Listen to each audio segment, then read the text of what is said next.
नमस्कार दोस्तों, astrology stars channel में आपका फिर से एक बार स्वागत है। मित्रों, गुरु का राशि परिवर्तन मेष राशि से वृषभ राशि में हो रहा है। ये 12 साल में एक बार होता है और एक साल के लिए गुरुदेव देवताओं के गुरु आपके राशि से 12वें भाव में आके विराजमान होंगे। अभी ये बात समझे पहले कि ये घटनाक्रम 1 मई को घटित होगी। तत्पश्चात गुरुदेव 8 मई से 4 जून तक अस्त रहेंगे, पुनः 12 जून से रोहिणी नक्षत्र में चले जाएंगे और 9 अक्टूबर से 4 फरवरी 2025 यानी कि 116 दिन के लिए रेट्रोग्रेड हो जाएंगे। ये तो पूरी घटनाक्रम हुई कि गुरुदेव कैसे राशि परिवर्तन कर रहे हैं और उसके बाद क्या क्या कर रहे हैं, इनकी चाल कैसे मूव कर रही है। मित्रों, अगर आपने हमारे चैनल को सब्सक्राइब नहीं किया है तो कर लीजिए, क्योंकि इस तरह के फोरकास्ट जो मैं अभी आपके लिए कर रहा हूं वो जब आपके साथ में मैच करेगा तो आपको मुझे थैंक्स बोलने आना पड़ेगा, लेकिन जब आप आकर के YouTube पे ढूंढेंगे मुझे तो मैं मिलूंगा नहीं दोस्त, मेरा चैनल खो जाएगा इस YouTube के भीड़ में। अगर आपने नहीं किया सब्सक्राइब तो कर लो।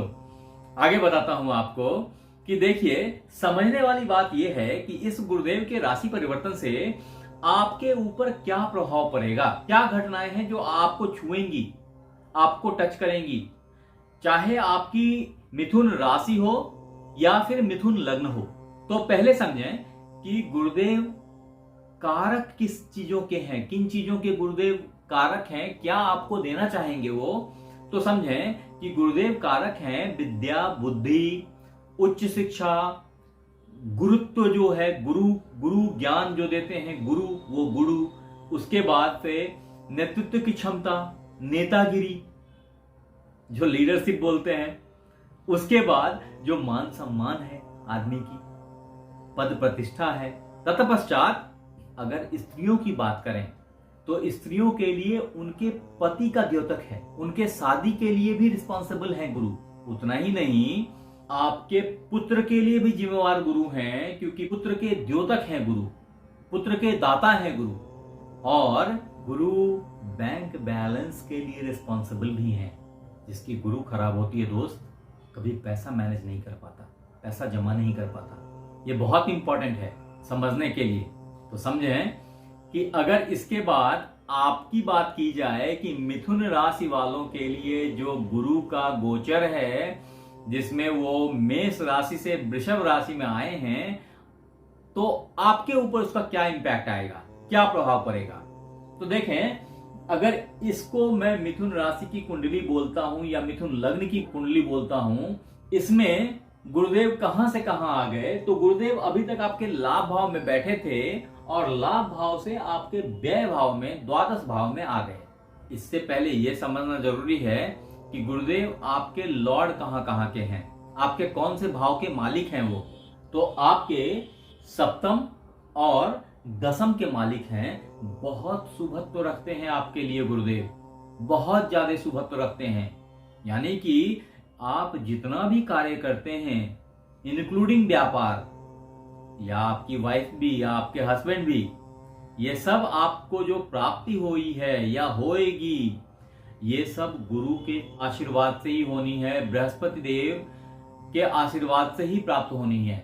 जो अभी बृहस्पति का राशि परिवर्तन है, ये आपके कुंडली पे, आपके जीवन पे, आपके इस साल मई 2024 से मई 2025 तक के लिए बहुत बड़ा परिवर्तन है और आपके ऊपर इसका बहुत बड़ा इंपैक्ट है। सबसे पहले तो ये समझें कि उनके इस करंट पोजीशन से, जो उन्होंने यहां से इस मेष राशि को छोड़ के वृषभ में आ गए, आपके द्वादश भाव में आ गए, तो आपका सबसे पहला जो काम बात कर रहे हैं ना, वो कि अभी जो आप लाभ कर रहे थे उस लाभ को व्यय में कन्वर्ट करेंगे। यानी जो पैसा बनाया है अभी आपने, इन्वेस्टमेंट करके, ट्रेडिंग करके पैसा जमा किया है, या और भी कई सारी एक्टिविटी से जो आपने मनी गैदर करी थी, जो बैंक अकाउंट बनाया था, वो बैंक अकाउंट अब वो बोल रहे हैं कि सुख पे खर्च करो, बीमारियों पे खर्च करो, बट एनी हाउ खर्च करो, विदेशी रिलेशंस पे खर्च करो, विदेशी फॉरेन कम्युनिकेशंस पे खर्च करो। ऐसा वो आपको एक आपके दिमाग में कीड़ा डाल रहे हैं और आप फोर्स होंगे बिकॉज ये कलर्स हैं जो आपके ब्रेन के इन कीबोर्ड्स को ट्यून करते हैं और गाइड करते हैं, और जिससे आप फर्दर एक्टिव हो जाते हैं एक स्मार्ट कंप्यूटर की तरह। तो समझें कि आपको ये बहुत सारे ऐसे ख्याल देंगे जहां खर्चा ही खर्चा होगा और सुख के पर्पस के लिए खर्च होगा। तो शायद घर बनाने की बात करें। गुरु के इस गोचर से आप लंबी गाड़ी, बढ़िया घर, बड़ा घर, आनंद की प्राप्ति, सुख की प्राप्ति, ये सब पाएंगे। ये सब आपके लिए एक आशीर्वाद है गुरुदेव का, बृहस्पति देव का, जो आपको प्राप्त होगा ही होगा। शायद गाड़ी खरीदने की बात करें, बहुत अच्छा टाइम है। अगर उस एंगल से देखेंगे तो बहुत अच्छा टाइम है। लेकिन अगर बाकी दो एंगल से देखें जहां इनकी दृष्टि पड़ रही है, तो वो दृष्टि इनकी पड़ती है आपके छठे हाउस पे। अब छठा हाउस जो है ना, वो भी रोग का कारक है। तो मिला जुला करके कुछ ना कुछ इनडाइजेशंस अभी डेवलप होने के सीन होंगे। छठा हाउस जो है ना, वो नाभि के नीचे का पोर्शन है। तो उस जगह पे जो पेड़ू का पोर्शन बोलते हैं उसको, या गर्भाशय का पोर्शन बोल लीजिए, या किडनी का पोर्शन बोल लीजिए, इन सारी जगहों पे इनका हिट है। तो आप थोड़ा सा होशियारी से मैनेज करने की कोशिश करें इन जगहों को, क्योंकि ये कुछ हेल्थ इश्यू जनरेट करेंगे, आपके ऊपर फैट ऐड ऑन करेंगे, लीवर की फंक्शनैलिटी को थोड़ा वीक करेंगे, फैटी लीवर जनरेट करेंगे, ये सब कुछ करेंगे। ये आपको मैं अंत में बताऊंगा कि इसके सॉल्यूशंस क्या हैं। परेशान होने की जरूरत नहीं है, बस आप बने रहिए मेरे साथ। तो अगली बात मैं बता रहा हूं आपको कि उसके बाद यहां देखने के बाद गुरुदेव यहां देख रहे हैं अपनी नवीं दृष्टि से, और ये आपका वापिस से विदेश भाव है। मारक भाव बोलते हैं अष्टम भाव को, लेकिन ये गुप्त विद्या, गुप्त ज्ञान का भाव है। और ये मकर राशि में जब अपनी दृष्टिपात करेंगे तो गुरुदेव की दृष्टि अच्छी होती है। हालांकि वो मारक भाव है, वहां पे कष्ट बढ़ने की संभावना है, फिर भी जो अच्छाई प्राप्त होगी वो क्या है, तो वो एंसेस्ट्रल प्रॉपर्टीज हैं, जो विल हैं, जो कि आपके फोर फादर्स ने करके रखी हुई थी या फादर ने करके रखा हुआ था, वो चीजें अभी आपको प्राप्त होने की संभावना बढ़ जाएगी। आपकी ऑकल्ट के प्रति जो छिपी हुई विद्या है, इन चीजों के प्रति आपका रुझान बढ़ जाएगा, आपकी इंटरेस्ट बढ़ जाएगी। या फिर जमीन में गड़े हुए कुछ धन की प्राप्ति हो सकती है, ससुराल से कुछ धन की प्राप्ति हो सकती है। ये सब कुछ बना हुआ है किस्मत में आपके इस एक साल के लिए दोस्त। अब मैं अगर बात करूं कि अगर आपको कुछ दिक्कतें आ गई, या हेल्थ इश्यूज हैं या कुछ भी है, तो उसके लिए क्या करना चाहिए।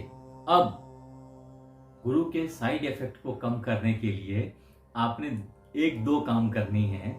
पहला काम ये करिए कि ओम ब्रिंग बृहस्पतये नमः, ओम ब्रिंग बृहस्पतये नमः का 108 बार जाप किसी भी बृहस्पतिवार के सुबह में शुरू करके आप इसे साल भर कंटिन्यू करेंगे।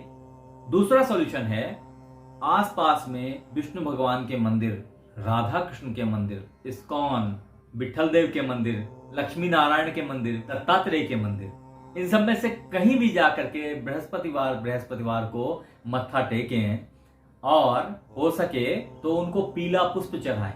अगर ऐसा करते हैं तो बहुत हद तक आप अननेसेसरी की झमेलों से, अननेसेसरी के खर्चों से, स्वास्थ्य के प्रॉब्लम से बाहर निकल जाएंगे। मित्रों, आप हमारे साथ बने रहे, इसके लिए बहुत बहुत धन्यवाद। आपसे फिर से मिलते हैं अगले एपिसोड में, तब तक के लिए धन्यवाद।